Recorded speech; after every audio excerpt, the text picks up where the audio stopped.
안녕하세요. 매번 눈으로 보기만 하다가 글을 쓰는 건 처음이라 어색하네요. 저는 몇 년 전부터 시모와 연을 끊고 지내고 있는 30대 후반의 여성입니다. 남편도 마찬가지로 시모와는 연을 끊고 저희 부모님을 모시며 살고 있는데요. 저와 남편이 당한 시댁 식구들의 어이없는 행동을 여기서라도 이야기하고 한풀이라도 해볼 생각으로 글을 올리게 됐어요. 남편은 저보다 4살이 많고 공기업에 다니고 있어요. 그리고 저는 간호조무사로 어릴 때 남편을 만나 여태껏 금슬 좋게 지내고 있죠. 그런 남편도 시댁에서는 사형제 중 막내예요. 위로 나이차 많이 나는 형님들이 셋이나 있고 지금 70대 중반이니까요. 결혼 전에는 남편이 애지중지 오냐오냐 컸다고 생각했는데 막상 시댁에 와보니 정반대였어요. 늦둥이라 가장 사랑받을 법한데도 집에서는 남편만 오면 냉랭한 분위기가 흐르고는 했거든요. 그런 남편이지만 시부에게만은 애정을 듬뿍 받았어요. 시부가 매번 하는 말이 막내가 자기 어렸을 때와 똑 닮았다고 항상 말씀하셨거든요. 아마 그 탓에 남편에게 애정이 더 깊으셨던 것 같아요. 시부가 정정할 때는 그나마 괜찮았지만 노환과 지병으로 병원에 입원하고 나니 집안은 점점 남편과 저에게는 가시밭 같은 곳이 되어버렸어요. 그런 집안 분위기 때문에 남편은 처갓집에 좀 더 정을 붙이더라고요. 저희야 환영할 만한 분위기였죠. 딸만 둘이 저희 집에서 친정 부모님이 의지하는 사람은 남편이었거든요. 저는 남편 생각에 소소한 일로 남편 부르지 말라고 했지만 남편은 자기에게 의지해주는 부모님의 행동을 기분 좋게 여기더라고요. 그러면서 집에서 내놓은 자식 같은데 여기서는 진짜 자식 같다고, 어른들이 의지하면 인정받는 기분이 들어서 너무 좋다고, 그러니까 소소한 일에도 불러주시는 거 좋다고 했어요. 정말 착한 남편이지 않아요? 제가 봐도 이렇게 착한 사람 드물어요. 그런데 이런 사람에게 시댁 식구들이 어떻게 행동했는지 정말, 제 3자인 제가 보더라도 남편의 형님들은 하나같이 욕심과 이기심으로 똘똘 뭉친 사람들이었어요. 물론 당해보니 더 확실하게 말할 수 있는 거긴 하지만요. 게다가 나이도 우리보다 훨씬 많아서 같이 있어도 이야기가 전혀 통하지 않았어요. 그리고 그런 아주버님을 믿고 의지하는 건 시모가 더 심했죠. 남편이 뭐라 말해도 전혀 듣지를 않더라고요. 그래도 이해하려 했어요. 나이 드신 어른들이시고 생각하는 게 우리와는 좀 다를 수 있으니까요. 그렇게 시모와 시댁을 이해해보려 애쓰던 우리에게 그 사건이 일어난 건 결혼 후 3년이 채 되지 않았을 무렵이었어요. 저는 결혼 후에 시모와 형님들 뒤를 쫓아다니며 여기저기 시댁 친척 경조사에 자주 참석하곤 했어요. 워낙 친인척이 많은 집이라 결혼할 때도 깜짝 놀랐는데 여기서는 가족들끼리는 또 자주 챙기더라고요.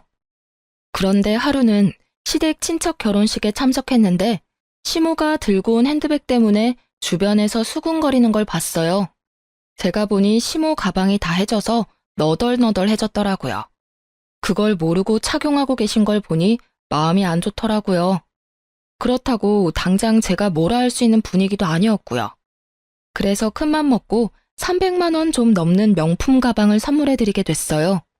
물론 남편과 상의를 하고 사드린 거라 남편도 무척 좋아했거든요. 그런데 가방을 선물했을 때는 기뻐하는 얼굴이 있었는데 그 다음에 갔을 때는 기분이 안 좋아 보이더라고요. 그때도 친척 모임이었는데 시모가 제가 선물한 가방을 사용하지 않았더라고요. 그날 모임이 끝나고 시댁으로 함께 돌아가게 됐는데 제가 시모에게 조심스럽게 물었어요. 어머님, 혹시 제가 선물한 가방은 마음에 안 드세요? 조심스러운 제 물음에 시모가 고개를 돌려 저를 쳐다보는데 그 눈이 은은하게 돌아있는 걸 발견했죠. 뭔가 이상하다 싶었는데 그때 시모가 한마디 던지더라고요. 네 눈에는 내가 그렇게 없어 보였니? 네? 그게 무슨 말씀이세요? 정말로 저는 이 말을 바로 이해하지 못했어요. 왜냐고요? 저로서는 생각해 본 적도 없는 거였으니까요. 뭐가 없어 보였길래 그런 소리를 하신 걸까 싶었는데 뒤에 하는 말이 더 어이없더라고요. 내가 돈이 없어서 가방을 안 샀겠어? 그런데 나한테 가방을 선물했다는 건 내가 거지꼴처럼 보였으니 네가 선물을 한 거겠지. 어머님, 전혀 아니에요. 그런 마음에 들인 거 아니고 저번 친척 결혼식 때 어머니 가방이 너무 해진 게 보여서 사드린 것뿐이에요. 정말 그것뿐이라고요. 내가 너한테 그딴 동정심이나 사야 하니? 어디 새파랗게 어린 게 어른한테 돈 자랑이야? 가만두고 보니까 네 시어미가 거지처럼 보이디? 정말 그런 거 아니에요, 어머님. 가방 사드릴 때도 남편이랑 상의해서 사드렸고. 듣기 싫다. 그딴 변명 들으려던 거 아니거든? 네가 사준 거 필요 없으니까 당장 가져가. 결국 시모가 옷장 안에서 꺼낸 건 제가 사드린 가방이었어요.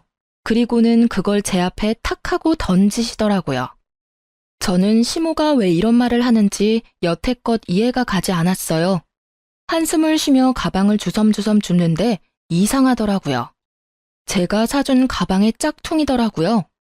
저는 가짜 가방에 살짝 당황해서 시모에게 물었죠. 어머님, 혹시 가방 누구한테 빌려주신 적 있으세요? 빌려줬으면 왜? 네가 그걸 왜 신경 써? 이거 제가 드린 가방이 아닌데요. 제 말에 놀란 건 시모였어요. 하지만 시모는 이내 안색을 바로 하더니 말하더군요. 난 한 번도 안 썼어. 그거 큰며느리한테 빌려줬었는데 아니, 친구 아들 결혼식 때 쓸 가방이 없대서 빌려줬지. 저는 그 길로 바로 큰형님에게 전화를 했어요. 형님, 저 막내예요. 혹시 어머님한테서 가방 빌리신 적 있으세요? 아니, 그런 적 없는데? 죄송하지만 어머님은 형님한테 빌려주셨다던데요. 아하, 그거 빌렸었지. 그런데 왜? 어머님이 그 가방 안 쓰신다고 돌려주셨는데 제가 선물한 가방이 아니라서요. 제 거는 진품이었는데 이건 가품이거든요. 가방이 바뀐 것 같은데 짐작 가는 일 없으세요? 아니, 가만 보자 하니까 사람을 무슨 도둑으로 몰아? 네가 처음부터 가짜 가방 줘놓고는 지금 나한테 뒤집어 씌우는 거야? 이래서 무섭다니까. 어떻게 큰형님한테 그런 소리를 할 수 있어? 버릇이 없어도 정도껏이지. 그런데 큰형님의 목소리에 시모가 도리어 더 표독스러운 표정을 지으며 제게 소리치더라고요. 야, 너 사람을 거지 취급한 것도 모자라서 가짜 가방까지 줬니? 기가 막혀서. 그래, 가짜 줘놓고 생색내니까 기분이 좋았어? 어쩐지 그 가방 들고 다니기 싫다 했더니. 죄송하지만 처음부터 그 가방은 진짜였어요. 짐작만으로 그렇게 말씀하시면 곤란하죠. 결국 저는 그날 남편과 큰형님을 시댁으로 불렀고 집은 한바탕 난리가 났어요. 이 일이 왜 큰일이 됐냐면 큰아주버님이 알게 됐거든요. 결국 아주버님이 집에 오셔서는 쌍심지를 켜고 저에게 삿대질을 하며 욕을 하더라고요. 어디 배운 거 없는 티내면서 윗사람한테 누명을 씌워? 그 가방이 가짜면 네가 가짜를 가져온 거지, 어? 새파랗게 어린 게 두 눈 동그랗게 뜨고 아니라고 거짓말을 해? 사람 그렇게 안 봤는데 참 웃기네. 내가 처음부터 마음에 안 들었어. 그래, 비싼 가방이랍시고 어머님한테 가짜 가방 주면서 생색내려고 했었어. 누구 뭐 돈이 없어서 그런 거 안 하는 거라고 생각해? 꼴 같지도 않게 시어른 거지 취급한 게 누군데? 아주버님들이 다 모이니 아주 파티가 났더라고요. 제 욕하는 파티요. 이 기회다 싶었는지 저한테 어찌나 욕을 하는지. 그리고 가만 듣다 보니 시모에게 거지 취급 어쩌고 말을 린 게 이 아주버님들 같더라고요. 마치 제가 시모 눈에 들어오려고 돈지랄했다는 식으로 몰아가더라고요. 그때 남편이 집에 와서는 제 결백을 증명해줬어요. 진짜 남편 아니었으면 큰일 날 뻔했거든요. 시모의 조카이자 남편의 이종사촌에게 전화를 걸더라고요. 그제서야 저는 처음부터 거기 전화를 했으면 모든 게 해결됐을 거라는 걸 깨달았죠. 나야. 우리 와이프가 사간 그 가방 말이야. 그거 혹시 가짜는 아니었어? 무슨 소리야. 우리 매장에서 직접 산 거고 내가 직접 차까지 몰아줬잖아. 그래, 그랬지. 근데 그 가방이 지금 가짜라고 누가 우기는데 네가 이야기 좀 해줄 수 있어? 뭐? 고모, 제가 그 매장에서 일하잖아요. 그날 포장도 내가 하고 차도 몰아줬어. 중간에 바뀔 틈도 없고 바뀔 수도 없었거든요. 분명히 그거 들고 고모네 집 들어가는 거 확인했으니까 걱정하지 말아요. 글쎄 며느리가 얼마나 마음씨가 고운지 색깔부터 디자인까지 꼼꼼하게 확인하고 사갔다니까요. 그럼 며느리 요새 구하기 힘든 거 아시죠? 농담까지 섞어가며 말하는 남편의 이종사촌은 제가 가방을 산 그 매장에서 일하고 있었거든요. 그녀의 증언에 저는 누명을 벗었고요. 그 말에 형님과 아주버님들은 모두 입을 꾹 다물더라고요.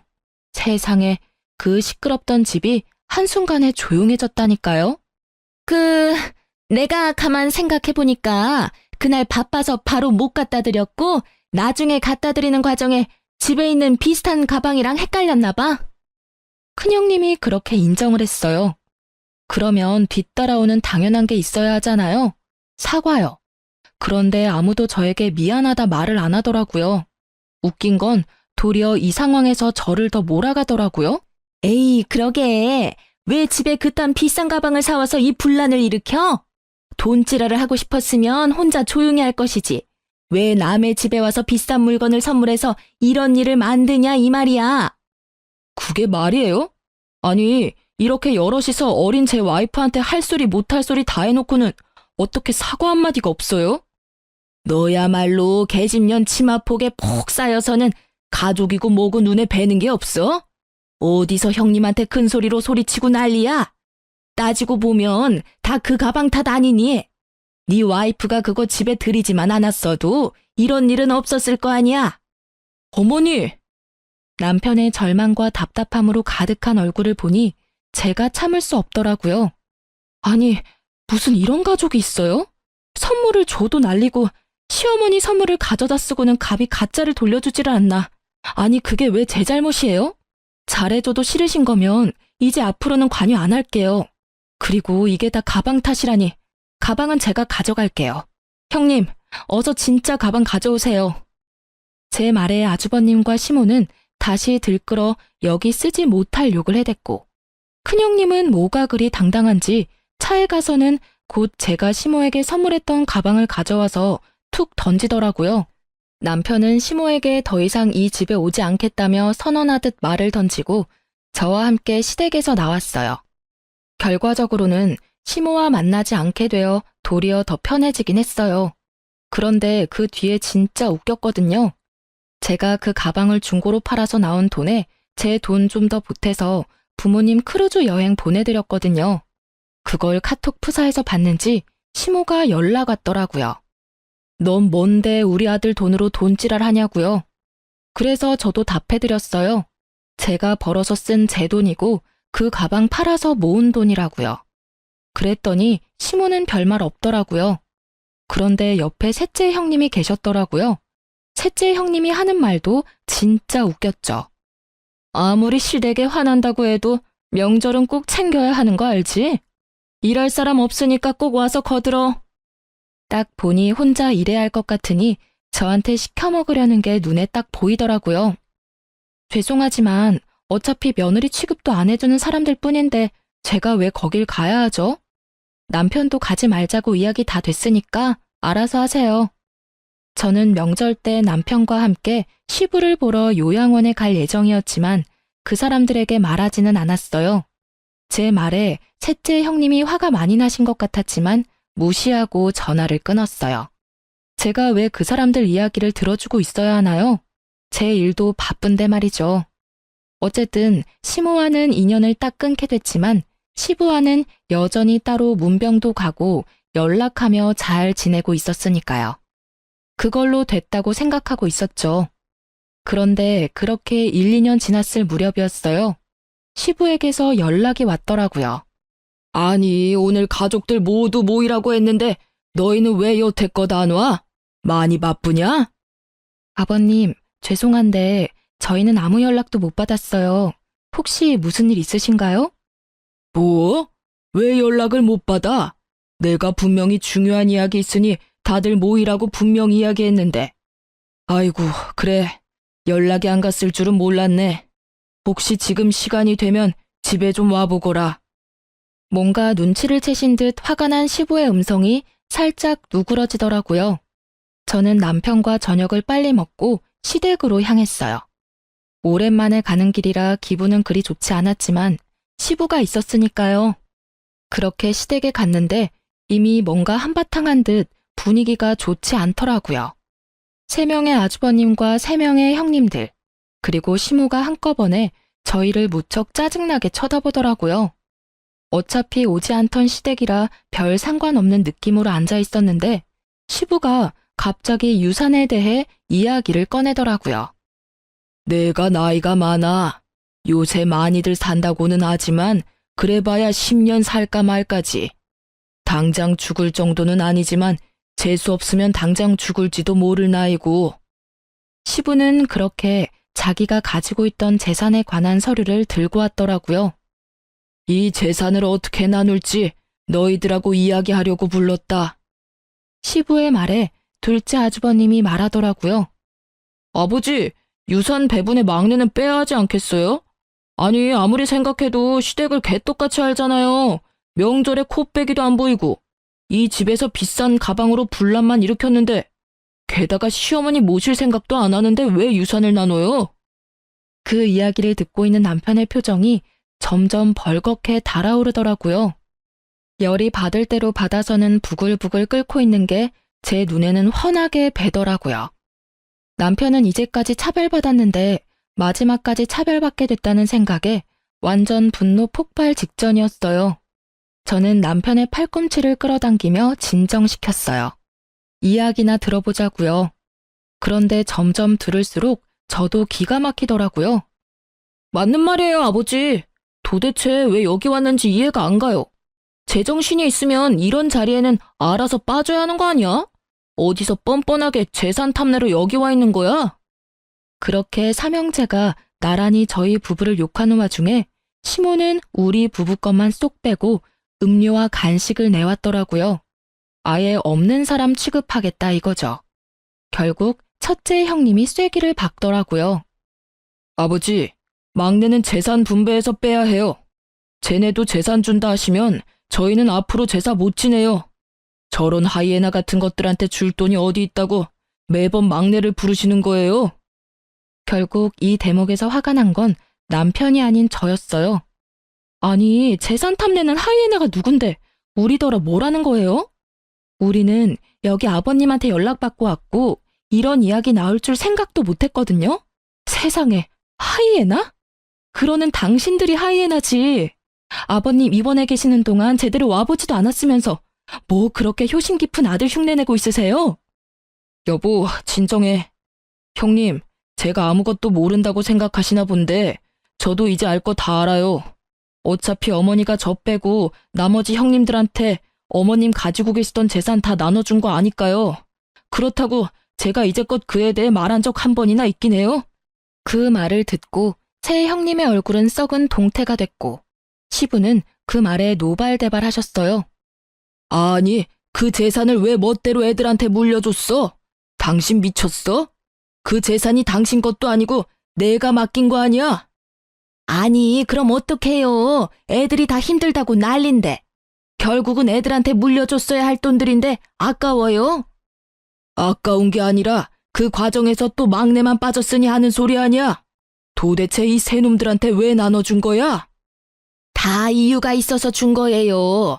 첫째가 사업이 실패해서 빚이 좀 생겨서 어쩔 수 없이 줬고, 둘째는 주식 때문에 문제가 생겨서 줬죠. 그리고 셋째는 아시다시피 애가 약해서 얼마 전에 입원까지 하는 바람에 수입이 영 없었으니까. 우리가 아는 바에 의하면 저 말들은 다 거짓말이었거든요. 형님의 사업은 적자를 달리고 있긴 하지만 여전히 잘 돌아가고 있었고, 둘째 형님은 주식이 아니라 비트코인을 하느라 빚을 지기는 했지만 시모가 준 돈으로 또 비트코인을 해서 그 돈마저 다 말아먹었거든요. 그리고 셋째 형님은 아픈 데가 없어요. 싹 다 거짓말이었던 거죠. 솔직히 연락하며 지내지는 않아도 형제간이니 이래저래 소문들이 흘러들어올 수밖에 없거든요. 저는 어이가 없고 남편은 여전히 분노에 차 있더라고요. 어머니한테 저는 이제 더 이상 자식이 아닌 듯하니 이젠 절대로 어머니와 형님께 관여하지 않겠습니다. 아버지, 죄송해요. 그래도 아버지께는 잘할게요. 저거 봐라. 아버지 재산 탐나서 아부나 떠는 꼴 봐. 네가 그래 봐야 아버지 재산 한 푼이라도 받을 수 있을 것 같아?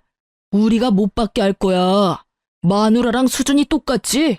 마누라는 명품 가방으로 시어머니 환심이나 사려 하질 않나? 지는 아버지한테 아부나 떨면서 콩고물 떨어지길 기다리질 않나? 조용히 안 해? 이것들이 한 번만 더 형제끼리 싸우면 당장 첫째 너부터 재산 분배해서 빼버릴 거니까! 결국 꽥소리를 지른 시부의 말에 형제들이 조용해졌죠. 시부도 저도 이 분위기를 보고 기가 막힌 표정만 지었어요. 아버지, 그 부분은 아버지가 알아서 하세요. 저희는 더 이상 이 집안에 관여 안 하고 싶어요. 그리고 어머니, 항상 그랬듯이 쭉 저희는 없는 사람이라고 생각하세요. 그렇게 사시는 게 어머니한테도 저한테도 맞는 것 같으니까요. 그래, 그런다고 내가 후회할 줄이나 알았어? 네가 그렇게 해준다니 내가 다 속이 시원하다. 널 아들이라 생각한 적 없으니까. 결국 남편은 시모와의 관계를 끊겠다고 말하고 집에 돌아왔어요. 자식을 저렇게 모질게 대하는 엄마를 처음 봐서 그런지 저는 집에 돌아온 뒤에도 이해가 안 가더라고요. 그런 제 속이 이렇게 답답한데 남편은 어련했겠어요? 그냥 있는 게 제일 좋은 방법 같아서 저희는 더 이상 그 집에 연연하지 않기로 했죠. 그 뒤로 한 1년은 시모에게 연락 한 번 없더라고요. 시부와 만나서도 남편은 가족 이야기는 되도록 안 했고요. 솔직히 저는 무소식이 희소식이라고 연락 없는 걸 다행으로 여겼거든요. 그런데 연락을 끊은 지 1년이 좀 더 지나서 집에 누가 찾아왔더라고요. 보니까 시모와 요양원 직원이라는 사람이 찾아왔더라고요. 시모는 우리 쪽은 쳐다도 보지 않고 여전히 없는 사람 취급이었고요. 시모와 함께 온 사람은 시모의 상황이 힘들게 됐다며 저와 남편에게 먼저 말을 꺼내더라고요. 처음에 전화를 하려고 했는데 시모가 아들 집을 안다며 그 사람을 데리고 우리 집까지 찾아온 거였어요. 사실은 어르신이 손목이 부러져서 저희 병원에 입원을 하셨거든요. 손목은 3개월 좀 더 지나서 괜찮아졌는데 그때는 보호자분들이 퇴원을 원하지 않으셨어요. 저희야 병원비 받고 어르신 잘 모시면 되는 건데 그 병원비가 계속 밀리고 있어서 저희 쪽에 보호자분으로 등록되신 분은 둘째 아드님이신데 연락이 안 돼서 다른 보호자분을 찾아왔어요. 어르신이 막내 아드님이 계신다고 하셔서 병원비랑 보호자 변경에 대해서 상의를 좀... 죄송하지만 저희는 시댁과 영 끊었습니다. 그걸 원하셨던 것도 어머니셨고요. 지금 이렇게 오셔서 하실 말씀은 아니실 텐데 왜 여기 왔는지 궁금하네요. 남편을 아들 취급 안 하겠다 하신 건 어머니셨잖아요. 요양원 직원은 무척이나 간곡한 표현과 말투로 이야기를 했지만 저는 그런 직원의 말을 딱 잘라버렸어요. 그 이야기를 듣던 시모의 얼굴이 점점 분노로 가득해지더니 버럭 소리치더라고요. 너랑 이야기할 거 없다. 나는 아들이랑 이야기해야겠어. 들어봐라 얘. 둘째가 보호자로 되어 있는데 그놈이 연락을 안 받아. 첫째 놈은 내가 전화하니 모르는 사람 취급이고 자기는 내 자식이 아니니 다시는 연락하지 말라고. 셋째는 자기가 의료급여 수급자라며 자기 같은 처지에 노인 하나 더 맡으면 자기가 죽는다며 앓는 소리를 하지 뭐냐. 이 썩을 것들이 아주 지 어미를 호구로 봐. 울분에 가득 찬 시모의 목소리가 분노에 가득 차 있었어요. 그런 와중에도 남편은 지극히 평온한 모습이었고 저는 기가 안 차서 한숨만 푹푹 내쉬었죠. 그것뿐이면 내가 말을 안 해. 내가 가지고 있던 집, 내 명의의 집까지 홀라당 팔아먹었어. 입원하고 한 달도 안 돼서 다 팔아먹었더라. 이 되먹지도 못한 것들이 나 입원시킬 때 이미 잔머리 굴려서 생각해둔 게 틀림없어. 막내야, 너희 형들이 이 모양 이 꼴이니 내가 마지막 남은 내 아들 찾아온 게 당연하지 않겠니? 응? 결국 평온한 남편 대신 제가 화를 내고야 말았어요. 이제 와서 내 아들 운운하는 모습이 너무 뻔뻔하잖아요. 아니 어머님, 사고는 형님들이 다 치고 갔는데 왜 우리한테 와서 하소연하세요? 아주버님들이 연락이 안 되면 형님들께 연락해 보시던가요. 그때 어머님이 이 사람 없는 사람 취급하셨을 때 이미 저희들과의 인연은 끊겼다고요. 좋다고 꺼지라고 한 게 어머님이셨거든요. 그런데 왜 저희가 형님들이 싼 똥을 치워야 하냐고요? 또 네가 문제야. 네가 내 아들 옆에서 아들한테 우리 사이를 이간질한 탓에 이렇게 우리 사이가 벌어진 거 아니냐? 막내한테 내가 잘해주지 못했다고 천륜이 그렇게 쉽게 끊기는 게 아니다. 엄연히 내가 먹고 입히고 재워줬으니 아들이 엄마를 책임져야지. 그게 인간의 도리가 아니냐? 인간의 도리를 운운하면서 그 아들을 차별하고 내친 건 기억도 안 나는가 보더라고요. 언제부터 아들 취급했다고 이런 식으로 막무가내로 구는지. 이렇게 밀어붙이니 막을 방도가 없더라고요. 그 나쁜 놈의 새끼들은 인간 새끼들도 아니야. 내 재산 다 빼내갈 때는 간이며 쓸개며 다 빼줄 것처럼 굴더니 이제는 아예 생판 모르는 남 취급이야. 이제 더 이상 이 늙은 몸에서 빼갈 것 없으니 아예 정신 나간 치매 환자 취급이나 하고 나쁜 것들. 내가 그 돈을 지들한테 왜 줬는데? 진정하세요, 어머니.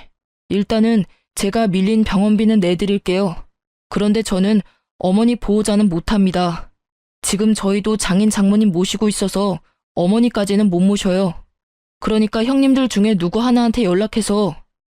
장인 장모는 모시면서 나를 못 모신다고? 그게 무슨 말이냐? 네가 내 아들인데 왜 네가 나를 안 모시고 저쪽 집안 사람들을 모시는 거야? 왜 네가 남의 부모를 모셔? 이 나쁜 년. 네가 내 아들 꼬셔서 너희 부모 모시도록 만든 거지? 이 여우 같은 년이 처음부터 내가 알아봤어. 제가 그런 짓을 왜 하겠어요? 어머님이 이런 상황을 만들었다는 걸 정말 모르시겠어요? 본인이 자초해놓고 이제 와서 저한테 책임 전가하시는 거잖아요. 우리가 왜 어머님하고 연 끊었는지 이제는 기억도 안 나시나 보네? 어머님이 얼씨구 좋다구나 하며 우리 내칠 때는 이런 미래를 생각도 안 하셨나 봐요. 이런 망할 년을 봤나? 네가 뭐라 해도 내 아들은 법적으로 내 자식이야. 그러니까 나를 부양해야 되는 것도 법적으로 정해져 있는 거지. 난 당연한 걸 요구하는 것뿐이라고. 그만 좀 하세요, 어머니. 어머니 재산을 형님들께 물려준 것도 서운하긴 했지만 그건 어머니 재산이니 제가 왈가왈부할 게 아니라는 걸 잘 알고 있어요. 그렇지만 제가 살면서 차별받은 건 절대로 못 잊어요. 사랑도 못 받고 컸는데다가 영까지 끊자고 합의 다 본 마당에 이제 와서 부양하라고 해도 저는 못합니다. 저는요, 어머니를 엄마라고 생각해 본 적 한 번도 없어요. 없는 자식 취급할 때는 이런 일 생각도 못 하셨겠죠. 어차피 저한테 주신 게 아무것도 없으니 많이 공들인 형님들한테나 가서 부양 이야기 꺼내세요. 저는 어머니하고 더 이상 엮일 생각 없으니까요. 너 이 은혜도 모르는 놈, 내가 키워준 은혜도 모르고 이제 와서 뒤통수를 때려? 은혜를 원수로 갚은 건 제가 아니라 형님들이죠. 형님들한테 재산 퍼주면서 부양하라고 이야기하셨을 거 아니에요. 그런데도 약속을 안 지킨 건 형님들이지 제가 아니라고요. 그리고 키워주셨다고 하는데 저를 키운 건 아버지였어요. 어머니는 매번 무슨 일이든 저를 빼놓고 형님들만 데리고 가고 형님들에게만 사주시고 형님들에게만 말 걸어주셨잖아요. 제가 어머니를 안 모시는 게 아니라 어머니가 저를 아들 취급 안 해서 부양 안 하는 거예요. 그리고 이쪽 처갓집 식구들은 저를 한 사람의 인간으로 자식으로 인정해주고 있기 때문에 제가 제 의지로 모시고 있는 겁니다. 한 번만 더 와이프한테 그런 식으로 말씀하시면 저도 용서 안 할 거예요. 밀린 병원비 내드리는 걸로 완전히 끝이라고 생각해 주세요. 아이고, 내가 잘못 살았네. 잘못 살았어. 자식을 넷이나 키우고도 이런 취급을 받으니 내가 한참을 잘못 살았어. 지들은 다 혼자서 큰 줄 알지. 내가 그 마음고생을 하면서 집에 있게 해줬더니 이렇게 사람 뒤통수를 치고. 오냐, 너 같은 아들 나도 필요 없어. 내가 여기로 오겠다고 생각한 자체가 미친 짓이었지. 그래, 너 혼자서 아주 잘 살아봐라. 그렇게 화를 버럭 낸 시모가 씩씩거리며 밖으로 나갔어요. 그 연세에 참으로 정정한 그 모습에 함께 온 직원이 당황한 표정으로 따라 나가더라고요. 결국 남편은 직원에게 밀린 병원비는 대신 내주겠다며 계좌와 금액을 받았어요. 대신 앞으로 이쪽으로 찾아오지 말라고 신신당부했어요. 둘째 형님에게 연락해 놓을 테니 그쪽으로 연락하라고 말이죠. 남편은 밖에서 기다리던 시모에게 자기가 마지막으로 해드릴 수 있는 거니 앞으로도 지금처럼 연락 말고 지내자고 당부를 했어요. 그리고 시모가 보는 앞에서 둘째 형님께 전화해서 말하더라고요. 어머니 밀린 병원비 내가 냈는데 앞으로 나는 시모 신경 안 쓸 거다. 호적에서 파든 말든 마음대로 하고 재산은 전부 형님들이 가져갔으니 알아서 어머니 모시고 만약 또 자기한테 어머니가 오시면 아버지에게 전화해서 아버지가 가진 재산까지 형님들 못 가져가게 막겠다고 말이죠. 그랬더니 형님들이 난리가 나서 네가 무슨 권리로 그러냐며 난리치더라고요. 남편이 다 무시하고 전화를 끊자 시모에게 바로 둘째 형님이 전화가 왔더라고요. 왜 거기가 있냐고, 요양원에 있으면 자기들이 다 알아서 하는데 왜 일을 이렇게 만드냐며 시모를 아예 쪼아버리더라고요. 그런데 시모도 가만히 있지는 않더라고요. 너희가 다 연락을 씹으니 자기가 여기까지 와서 이 수모를 당한다며 네가 어떻게 그럴 수 있냐며 눈물 한 바가지 흘려주시고요. 저는 시모의 모습을 보면서 자기 무덤 자기가 판다는 속담이 머릿속에서 떠나질 않더라고요. 그러게 처음부터 남편에게 잘해줬으면 이 착한 남자가 효도하면서 어머니 모시고 잘 살았을 텐데 말이죠. 이제 와서 아들이라며 되돌리려 해도 이미 상처받고 틀어진 관계가 회복되기는 어렵잖아요. 결국 그 뒤로 또 시모와의 연락은 끊겼어요. 다행히 병원비도 잘 내는지 어쩌는지 저희한테도 연락이 없고요. 시부와는 자주 왕래하는 저희가 뜻밖의 사실을 접한 건 어머님 일로부터 한 달쯤 지나서였어요. 그때도 아버님이 그 사실을 알았던 건지 저와 남편을 부르더라고요. 시부는 시모에게 재산을 하나도 받지 못한 남편에게 자신이 가지고 있던 아파트를 하나 남겨주셨어요. 아버님이 직접 아파트 명의를 저희 앞으로 변경해 주셨죠. 그러면서 시부가 말씀하시더라고요. 너희 엄마 너무 미워하지 마라. 다 내 탓이야. 내가 밖에서 자식을 낳아오는 바람에 네 엄마가 비뚤어진 거니 내 탓이지. 아들이 셋이나 있으니 너한테 그리 큰 의미를 두지 않을 거라고 생각했다. 그런데 이렇게 미워할 줄은 몰랐어. 갓난쟁이 때부터 기르면 기른 정이라도 생길 줄 알았는데 그게 아니었나 보다. 내 무덤까지 갖고 가려다가 그냥 가면 네가 평생 엄마에게 사랑받지 못한 사람이라는 생각을 안고 있을까봐 내 말하는 거야. 그러니 너무 미워하지 마라. 그제야 모든 게 이해가 가더라고요. 남편이 이복 자식이었는데다가 바람을 피운 시부와 똑같이 생겼으니 시모가 더 싫어했던 거예요. 남편은 그제서야 마음이 좀 편해졌더라고요. 그런데 제 생각과는 다르게 자기가 미움을 받는 이유를 알게 돼서 마음이 편해진 게 아니라 시모와 진짜로 피가 통하는 사이가 아니라는 걸 알게 돼서 개운해진 거라고 하더라고요. 딴에는 천륜이니 그런 걸 엄청 신경 쓰고 있었던 모양이에요. 그렇게 저희의 마음이 안정을 찾아갈 무렵 저희는 생각지도 못한 곳에서 시모와 재회하게 됐어요. 바로 남편의 사촌네 결혼식에서요. 저희는 결혼식에 간 건 아니었어요.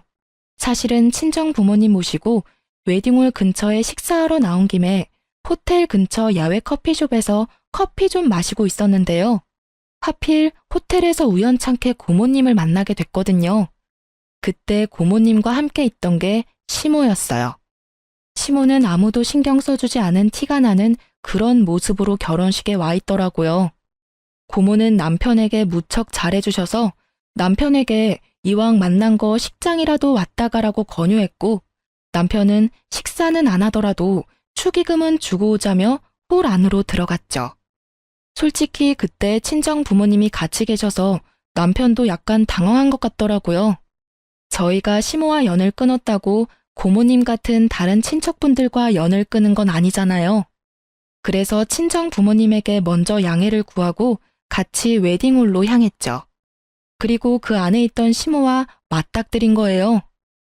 안녕하세요. 잘 지내셨죠? 형님들이 잘 모시고 있으신가 봐요. 시모는 저의 인사에도 제 말을 무시하고는 쳐다보지도 않더라고요. 뭐 당연히 그렇게 나오겠다 싶어서 저도 더 이상 신경 안 썼어요. 돈만 내고 가면 다시 안 볼 사람이잖아요. 그런데 그때 고모님이 말하더라고요. 어휴, 너희 형님들이 어머니를 잘 모시겠어? 언니 지금 우리 집에 와 있어. 오빠가 부탁해서 우리 집에서 같이 있는데 이 망할 놈의 자식들이 아주 연락도 없고 이번에 결혼식장 온다던데 내 한마디 해주려고. 저는 솔직히 형님들과 아주버님들을 마주치고 싶지 않아서 남편이 빨리 오기만을 기다리고 있었는데 결국은 아주버님과 형님들이 먼저 저와 마주치게 됐어요. 그런데 저와 남편에게 상냥하게 말하던 고모님이 갑자기 새 형님들을 보더니 순식간에 돌변하더라고요. 그리고는 사람이 그래도 적은 화장실 근처로 데리고 가서는 형님들에게 한 소리 퍼붓기 시작하더라고요. 너희들, 내가 니들 보려고 여기 결혼식장까지 와 있을 줄 몰랐지? 어떻게 그럴 수가 있어? 어머니를 고모한테 맡겨놓은 자식들이 세상 천지 어디에 있어? 니들 그러는 거 아니야. 돈 다 받았다고 엄마를 없는 사람 취급하고 부양 안 하려고 안간힘 쓰는 거 내가 모를 줄 알아? 저와 남편은 그 대목에서 좀 놀랐죠. 저번에 남편이 시부말을 꺼내고서는 좀 잠잠해지나 했는데 그게 아니었더라고요. 돈만 내고 여전히 요양원에 모시고 있었던 것 같더라고요. 면회도 안 가고 사람을 계속 그렇게 가둬놓으니 결국 시모가 시부에게 연락을 했고 시부는 고모에게 연락해서 시모를 좀 봐주라고 한 것 같았어요. 참으로 대단한 형제들이다 싶었어요. 이렇게 고모의 한마디에 형님들과 아주머님들은 모두 시모를 외면하며 모르는 일인 척하고 있더라고요. 그러면서 하는 말이 더 웃겼어요.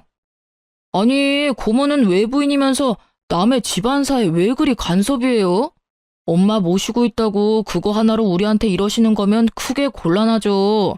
저희도 요양원에서 어머니 잘 모시고 있었는데 그걸 강제로 빼온 게 고모잖아요.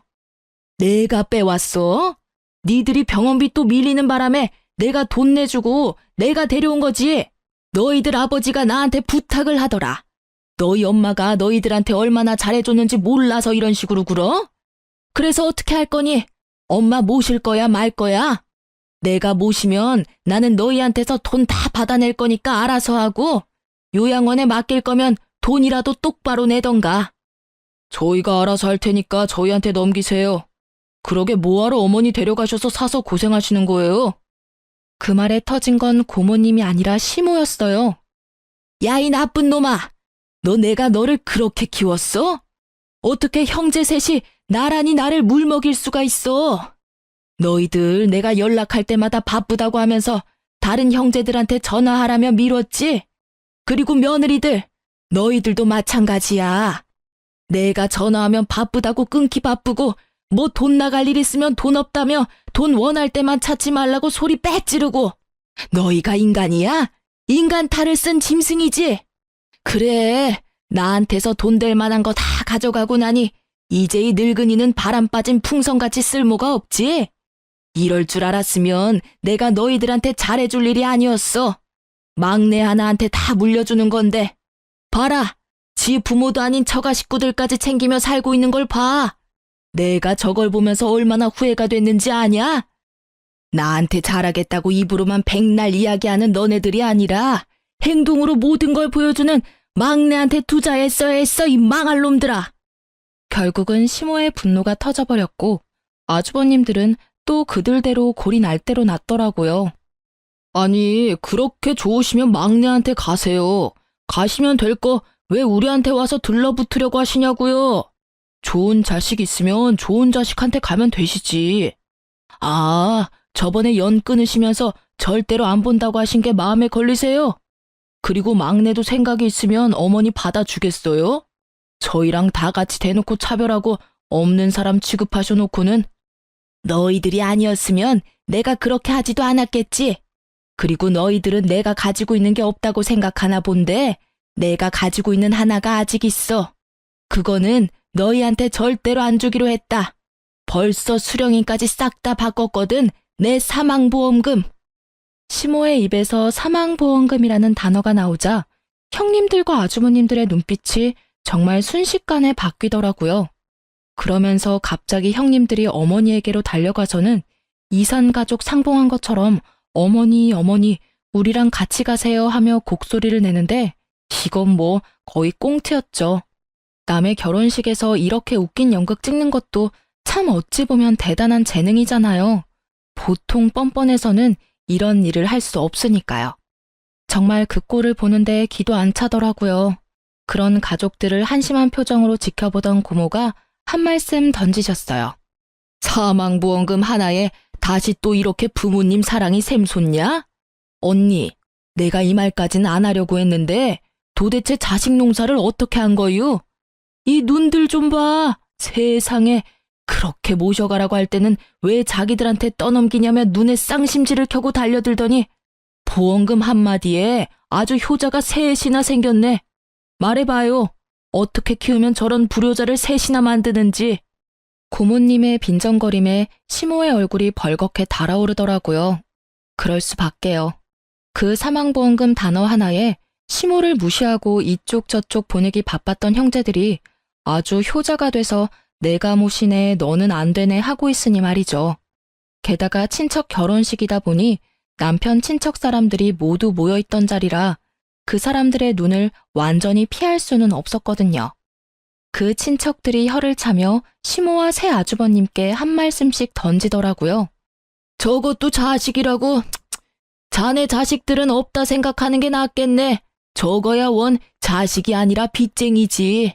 돈을 그만큼 뿌리면 뭐래? 자식들이 인간이 덜 됐는데. 그래, 사망보험금 혹시라도 자식들한테 미리 넘기지 마. 그러다가 또 저번처럼 팽당하고 요양원에서 천덕꾸러기 신세 못 면해. 저것들 얼굴 봐봐. 저거 사람 얼굴인가? 아주 돈벌레 같은 인간들이구만. 그 훈수두는 말에 시모의 수치스러움이 극에 달했고 결국 시모는 아주버님들에게 너희에게는 절대 안 준다며 소리를 꽥 지르고는 나가버리더라고요. 저희는 뭐 시모에게 보험금이 있든 없든 알 바 아니니까요. 그 사람들 일이니 그냥 구경했죠. 좋은 구경 잘했어요. 많은 사람들이 처음에는 우리 남편과 제 탓을 많이 했거든요. 그런데 이렇게 많은 친인척들 앞에서 우리가 잘못된 게 아니라는 걸 아주버님과 형님들이 몸소 알려주셔서 저희는 나쁜 사람에서 벗어났거든요. 그 뒤로 고모님과 연락이 돼서 소식을 들었는데 참으로 딱하고 웃기더라고요. 새 형님들이 눈에 불을 켜고 시모를 쫓아다닌대요. 셋이서 피 터지게 싸우는데 유산 나눠 가를 때보다 더하다고 해요. 시모는 그런 자식들의 모습에도 도리어 화가 더 난다고 하시더래요. 그럴 수밖에 없죠. 이제껏 무시하다 사망보험금 때문에 자기한테 잘해주다니. 물론 보험금 받을 때는 시모가 죽고 난 다음이지만 그 전에 수급자 변경하면 또 버림받을까봐 전전긍긍 하고 있는 게 뻔하잖아요. 그런데 고모가 몰래 알려주시기를 시모에게는 사망보험금이 없대요.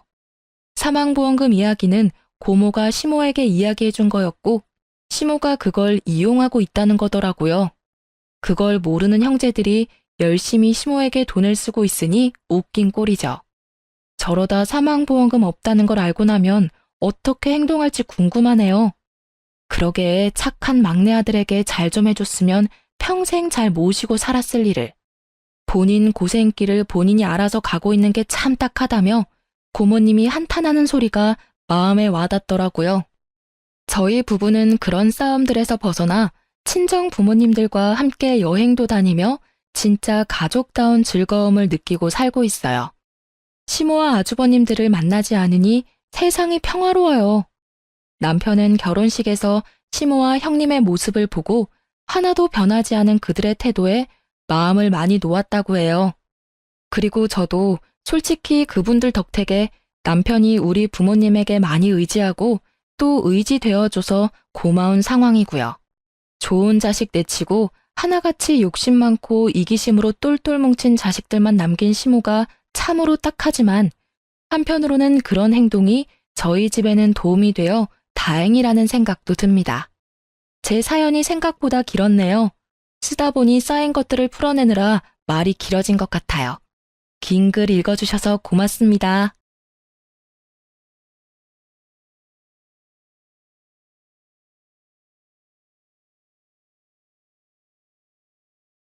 안녕하세요. 저는 지금 40 초반으로 아들 둘을 혼자 키우는 돌싱녀입니다. 솔직히 지금 이 사연글을 쓰고 있으면서도 제게 일어났던 이혼이라는 과정들이 지금까지도 믿기지가 않습니다.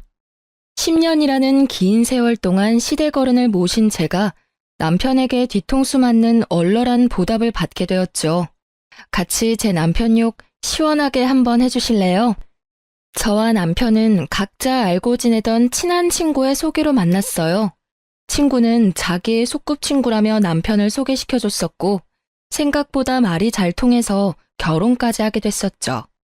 저는 시간을 자유롭게 누릴 수 있는 프리랜서 작가고 남편은 중소기업에서 일하는 직장인이었어요. 외동아들이었던 남편은 제가 가지고 있던 편견과는 다르게 무척이나 배려심 많고 다정한 성격이었어요. 결혼을 생각한 건 역시나 그 부분에 영향이 컸었죠. 당시 남편과의 결혼에서 신경 쓰이는 점이라고는 아픈 시부와 그런 시부를 직접 모시는 시모뿐이었어요. 시모가 시부를 모시고 있는 집에서는 보통 며느리도 그렇게 해주기를 바라는 마음들이 있잖아요. 본인이 그렇게 하셨으니 그게 당연하다고 여기는 분들도 계시고. 하지만 시모는 부양이라던가 간병을 당연하게 생각하시는 분은 아니었어요. 결혼 후에는 시부의 상태가 더 안 좋아지면서 시모의 부담이 커졌었거든요. 그때 저는 시부와 함께 시모의 건강도 더 신경 썼었어요. 솔직히 오랜 병으로 누워 계시는 시부의 간병을 처음부터 하는 건 저에게는 너무 두렵고 힘든 일이었고, 그렇다고 이 모든 상황을 그저 보고만 있기에는 시모의 상황이 너무 안쓰러워 보였던 거죠. 순전히 시모의 힘든 모습에 마음이 쓰여 시작한 일이었어요.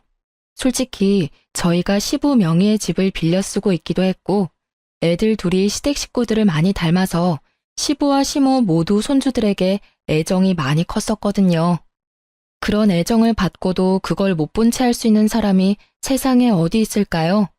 그렇게 매번 시모를 챙기러 자주 시댁에 들르는 저에게 시모는 농담처럼 이런 말을 할 정도였거든요. 우리 재산은 아들이 아니라 며느리한테 물려줘야겠네. 그때는 그저 시부 명의의 집을 빌려 쓰고 있던 저희에게 집 명의를 남편 앞으로 해주겠거니 하고 넘겼었죠. 어머님, 어차피 저한테 주셔도 애들 아빠 거잖아요. 저는 큰 재산 같은 건 바라지 않으니까 앞으로도 지금처럼 만날 때마다 맛있는 음식 먹으러 가요. 그게 저한테는 더 큰 기쁨이거든요. 솔직히 그 말을 고지고대로 믿을 며느리가 어딨나요? 그냥 칭찬하고 싶은 마음에 그렇게 말들을 꺼내는 거죠. 저한테 준다는 말은 아들에게 준다는 거하고 다를 바가 없잖아요. 그런데 그런 아들은 그다지 시댁 상황에 관심이 없다는 게 조금 문제라면 문제였죠. 남편이 나쁘다기보다는 너무 바빴거든요. 통화 연결도 안 될 때가 많았고 그럴 때는 남편의 감시탑 역할을 하던 친구에게 전화를 걸어 말을 전할 때도 있었어요. 저희 둘을 결혼까지 이어준 친구가 남편 회사 근처에서 카페를 운영하고 있었거든요. 너무 급할 때는 친구에게 남편 회사에 있는지 확인해달라고 부탁할 때가 종종 있었죠. 제 뒤통수 강타 사건의 처음은 첫 아이가 5살이 되던 해에 일어났어요. 지금도 잊혀지지 않는 가을, 연휴 기간이었죠. 오랜만에 부모님과 함께하는 1박 여행을 계획했었어요. 친정 부모님과 저희 부부, 동생 부부까지. 성인 6, 아이 2을 데리고 가는 여행이었어요. 이미 숙소 예약과 관광지표를 끊어놓은 상태에서 갑자기 이틀 전 남편이 일이 많아져서 피곤한 상태라 가지 못할 것 같다고 미안한 얼굴로 운을 떼더라고요. 솔직히 이번 여행을 무척 기대하고 있었던 터라 남편의 그 말에 실망을 많이 했어요. 그랬더니 남편이 애를 자기가 봐줄 테니 다녀오라고 하더라고요. 처음에는 남편과 함께 가지 않으려고 했지만 동생네가 언니만이라도 오라며 하도 성화라 어쩔 수 없이 가기로 했어요. 애를 데려가라고 했는데 남편이 굳이 놔두고 가라더라고요. 애가 있으면 당신이 너무 힘들 것 같다고요. 그렇게 남편에게 첫째를 맡기고 여행을 다녀오게 됐죠. 그리고 여행 다음 날 오후쯤 집에 돌아왔는데요. 집이 묘하게 깨끗하더라고요. 5살짜리 아들 때문에 항상 어수선한 집이었는데 처음에는 남편이 저 피곤할까봐 정리해준 거라고 생각했어요. 그런데 남편은 집안일에 크게 관심이 없는 남자였거든요. 애 보게 놔뒀더니 잘 보는구나 싶은 흐뭇한 마음으로 들고 갔던 짐을 정리하기 위해 안방으로 들어왔죠. 그런데 제 화장품 사이에 딱 하나 샘플 앰플이 있더라고요. 처음에는 남편 건가 싶어서 들어 올렸는데 그 브랜드는 여성 전용 제품이었거든요. 게다가 지성 피부인 남편이 절대로 쓰지 않을 화장품이었기에 저는 설마 하며 남편의 외도를 처음으로 생각하게 됐어요. 그런데 아무리 봐도 남편이 바람을 피우는 느낌은 아닌 거예요. 저와 소원하거나 따로 자주 연락을 하거나 밖에서 전화를 받는 일도 없었고요. 무조건 전화는 있는 자리에서 받았었고 남편의 카드 내역으로도 모텔 같은 곳에 간 내역이 없었으니까요. 제가 섣불리 생각했던 건 아닐까 하는 미안한 마음이 새록새록 떠오를 때 생각지도 못한 곳에서 남편의 외도가 뽀록나게 됐어요. 바로 아들의 입을 통해서요. 마지막 확인이라는 생각으로 아이에게 물었거든요. 아들, 혹시 엄마 여행 가 있는 동안 재밌는 일 없었어? 평소랑 다른 일 같은 거 말이야. 아빠가 맛있는 거 많이 시켜줬어. 그리고 밤에 어떤 아줌마가 왔었어. 문소리가 나서 엄만 줄 알고 깼는데 엄마 아니라서 다시 잤어. 아들의 이 말에 제 온몸이 벌벌 떨리더라고요. 온몸이 분노로 사시나무 떨듯 떨렸죠. 저는 애를 친정에 하루 맡겨놓고 남편을 기다렸어요. 아들은 어디 갔어? 친정집에 잠깐 맡겼어. 돌려서 말하는 거 내 성격에 안 맞으니까 진짜 딱 까놓고 물을게. 너 혹시 바람 피니? 바람? 그런 거 필 시간이 내가 어딨다고. 솔직히 요즘처럼 바쁘면 그냥 집에서 쉬고 싶을 뿐이라고. 피곤이 가득한 그 목소리는 매번 듣는 남편의 앓는 소리였습니다. 저번 가족 연휴 때 진짜로 이 집에 여자 안 데리고 왔어? 그날 집에 있던 아들이 어떤 아줌마가 집에 왔었다던데. 그럼 그 사람은 누구야? 내가 아는 사람이니? 내가 아는 사람 중에 한밤중에 와이프 없는 유부남 집에 들어올 만큼 상식 없는 사람은 없는데? 애가 잘못 봤겠지. 잠결에 TV에 나온 걸 봤을 수도 있고. 설마 그 이야기를 진짜 믿는 건 아니지? 그래, 나도 5살짜리 어린애 말만 믿고 당신을 추궁할 수는 없지. 근데 이 샘플은 좀 아니지 않아? 그게 뭔데? 여행 다녀온 다음 날 내 화장대 위에 있던 샘플인데 당신 거라고 하기엔 피부 타입도 안 맞고 심지어 엄청 비싼 화장품이거든? 이건 누구 걸까? 내 건 아니고 이 집에 온 사람도 없다고 하고 내가 없는데 안방을 들락날락하며 내 화장대를 자기 마음대로 쓴 여자가 대체 누굴까? 이래도 외도가 아니야? 그건... 그래, 미안해. 정말로 그날 한 번의 일탈이었어. 솔직히 요즘 당신이랑 관계도 예전 같지 않고 정말로 인터넷으로 한 번 만난 사람이야. 나도 그런 일 하면서 마음에 죄책감 가득했어. 당신도 잘 알잖아. 내가 얼마나 당신이랑 애한테 충실한지. 정말 한 번이 맞아? 지속적으로 연락하고 그런 사이 아니야? 절대로 아니야. 정말 단 한 번뿐이었고 당신도 알다시피 나만큼 집, 회사만 아는 남편도 없잖아. 그런 사람이 왜 바람을 핀 건데 당신 나랑 이혼하고 싶었던 거야? 말해봐. 당신이 원하면 내가 이혼해줄게. 여자 만나고 싶으면 이혼하고 만나라고. 여보, 나는 절대로 이혼 안 하고 싶어. 왜 내가 이혼을 해? 나 진짜로 한 번의 일탈뿐이었다니까? 당신 없으면 나 진짜 폐인 된다고. 나 여전히 당신 사랑하고 이 가정을 무너뜨릴 일은 하고 싶지 않아. 당신이 원하는 건 뭐든 다 할게. 그러니까 제발 이혼만은 말하지 마. 사정하는 남편을 보며 저는 수만 가지 생각으로 골치가 아팠어요. 솔직한 말로 남편은 그 일을 제외하고서는 항상 완벽한 남편이자 아빠였기에 이혼이 꺼려지더라고요. 게다가 뱃속에는 둘째까지 커가고 있었거든요. 그래서 고민을 많이 했어요. 제게도 경제권은 있으니 키우는 건 어렵지 않지만 다들 아시잖아요. 애를 낳는 순간부터 1년, 2년은 애한테 붙어 있어야 하는 걸.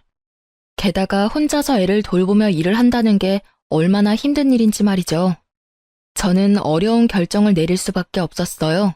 단 한 번이라고 말했으니 내릴 수 있었던 과감한 결정이었죠. 단 한 번이었다니 용서해 줄게. 그치만 맨입으로는 곤란하지. 위치 추적 앱 깔고 내 연락은 무조건 받아. 당신이 연락 안 받는 즉시 나는 위치 추적해서 당신 어디 있는지 알아낼 거니까. 저의 그 말에 남편은 흔쾌히 그 요구를 받아들이더라고요. 그리고 남편에게 말은 안 했지만 집안에 녹음기도 2개 설치해뒀어요. 그러고 나서야 저는 남편을 용서하기로 했어요. 남편을 믿어서라기보다는 이혼을 원하지 않는 남편의 강경한 모습을 믿기로 한 거였죠. 그렇지만 이때는 시모에게 남편의 외도 사실에 대해 알리지 않았어요. 시모와 저의 관계는 꽤나 돈독했었고 시부 간병까지 하는 시모를 이런 일로 마음고생시키고 싶지도 않았거든요. 남편은 그 이후로 제게 행선지도 알리고 회식 모임도 최소화했어요. 가끔 남편과 연락이 되지 않을 때는 위치 추적 앱을 사용했는데 그때마다 회사로 되어 있었어요. 혹시 회사 사람이랑 바람필 수도 있을 것 같아서 남편 회사 근처에서 카페를 하는 친구에게 연락해서 남편이 회사에 있는지 확인을 받기도 했어요. 친구는 매번 그렇게 못 믿어오면 직접 와서 보라며 저를 타박하기는 했지만 매번 확인해 줬었고요. 솔직히 친한 친구이긴 했지만 이 일을 계기로 더 친해졌어요. 남편 외도에 대해 상담하면서 같이 욕하고 들어주면서 친구가 많이 저를 심적으로 안정시켜줬거든요. 10년의 시간 동안 안방에 설치해두었던 녹음기는 제가 집을 나설 때마다 켜두었지만 더 이상 외도의 음성은 녹음되어 있지 않았어요. 그렇게 10년을 아무 일 없이 잘 지나갔어요. 아니, 일이 많았지만 저만 모르고 지나갔던 거였어요. 그리고 아무것도 모른 채 2번째 뒤통수를 맞은 건 그로부터 10년 후였어요. 이때쯤은 첫째 아들도 15, 둘째도 10살쯤이었어요.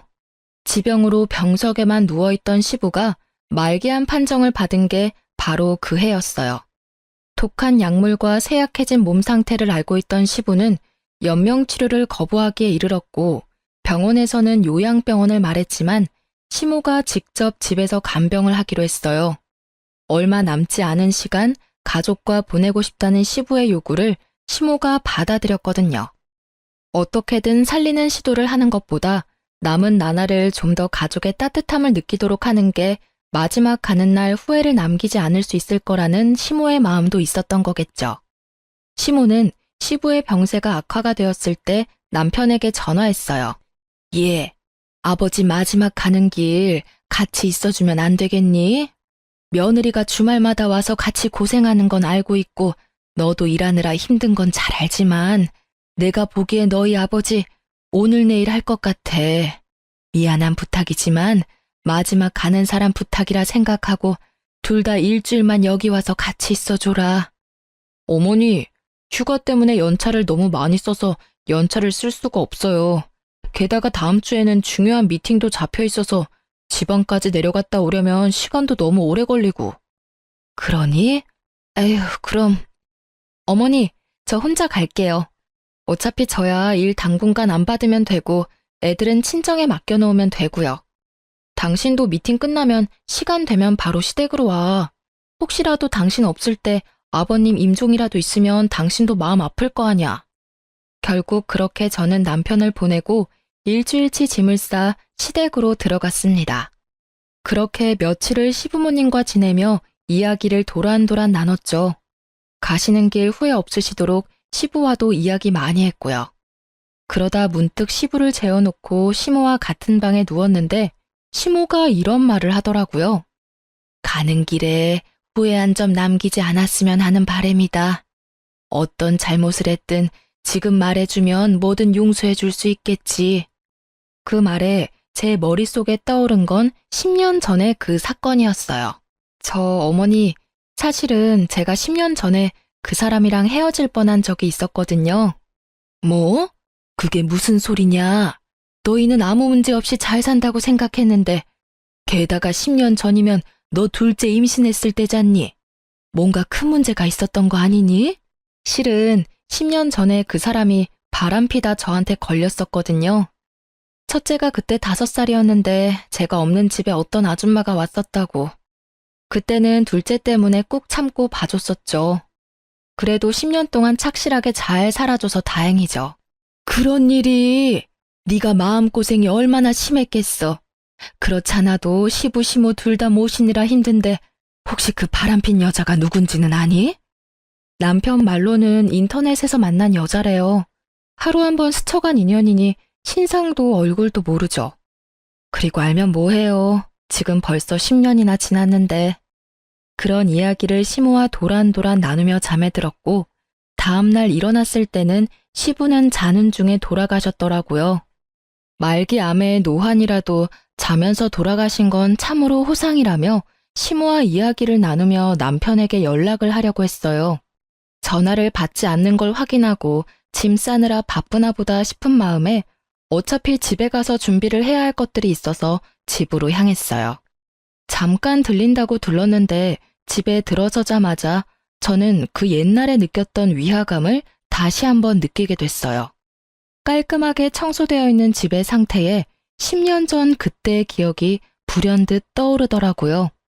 저는 덜덜 떨리는 손으로 얼른 습관처럼 켜놓은 녹음기를 꺼내 확인했어요.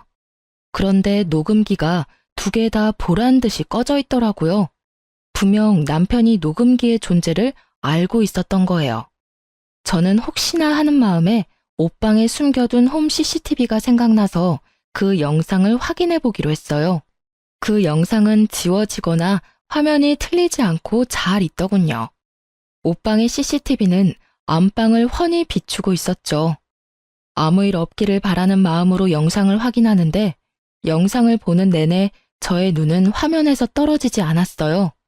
지금 보는 게 진짜가 맞나 싶은 마음이 들었거든요.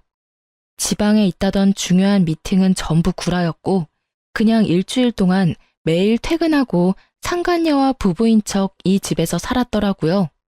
남편의 외도보다 더 놀라운 건 상간녀의 정체였어요.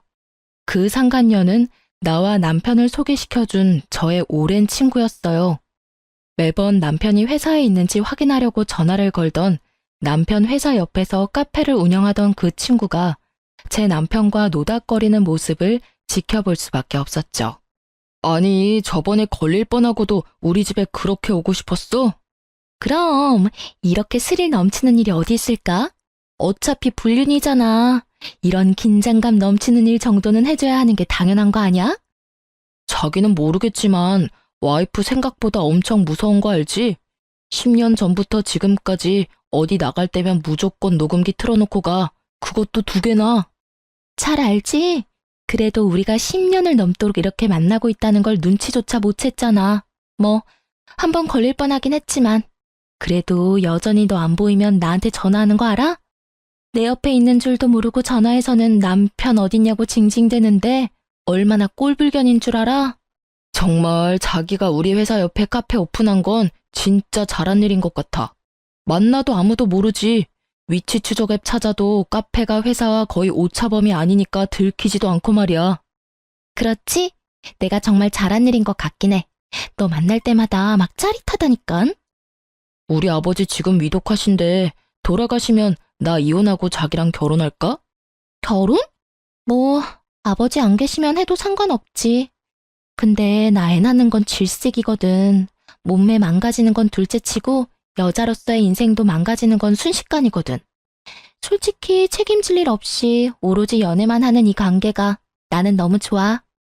둘의 이야기를 듣고 있는데 머릿속이 완전 터질 것 같더라고요. 아니 왜 잘 사귀다가 지 애인을 나한테 소개시켜 준 걸까요?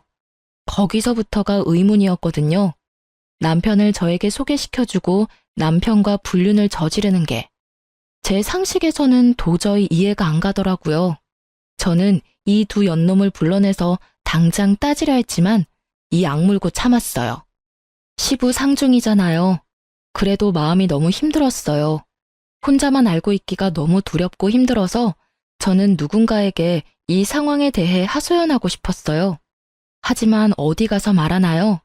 시부의 장례식장에서 흘리는 눈물에 사람들은 제가 시부를 참 많이 따랐던 며느리라 그렇다며 착각할 정도였거든요. 시부에게 죄송스러운 마음이지만 시부가 돌아가신 것보다 남편의 바람과 친구의 배신이 저에게는 더 큰 아픔이었으니까요. 이 와중에 생각나는 건 친정 어머니보다 시모였어요. 결국 버티지 못했던 저는 시부의 장례식이 끝나고 시어머니에게로 찾아갔어요. 어머님, 저 드릴 말씀이 있는데 잠시 괜찮으실까요? 그래, 큰일 치르느라 고생 많았지?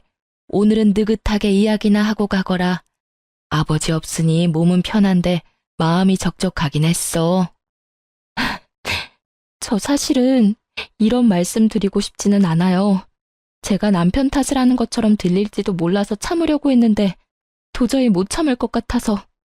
무슨 일인데 이렇게 서럽게 울어? 도대체 무슨 일이길래 이렇게... 저의 어깨를 감싸는 시모의 따뜻한 말에 저는 홈캠에서 따온 영상을 시모에게 보여주며 말했어요. 이것부터 좀 보세요. 그 사람 바람 피고 있었어요.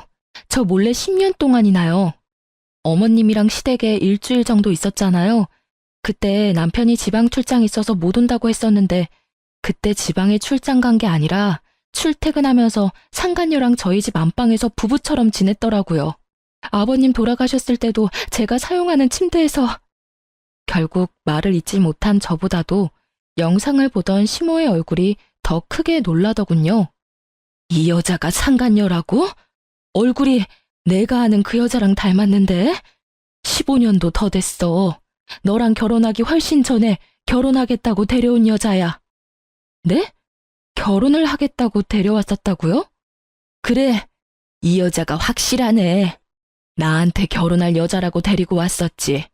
상견례까지 하고 날도 잡으려고 했는데 무슨 이유에서인지 저쪽에서 상견례 다음날 퇴짜를 놓더라고. 나중에 아들이 나한테 얼마나 뭐라 했는 줄 아니? 요즘 세상에 아픈 시부 간병을 도와줄 며느리가 어딨냐고 말이야. 내 생각에는 상견례 때 내가 그런 말을 하는 바람에 두 사람이 헤어졌다고 생각했는데 여전히 만나고 있었단 말이니? 세상에 어쩜 좋아. 시모의 말에 모든 퍼즐이 맞아 들어갔어요.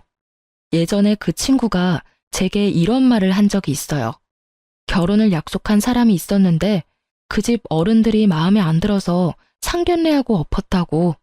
그러니까 저는 바보같이 그 상간녀의 계획대로 시부의 간병을 돕고 친구의 불륜마저 몰랐던 제대로 뒤통수 맞은 바보 같은 년이 된 거였어요.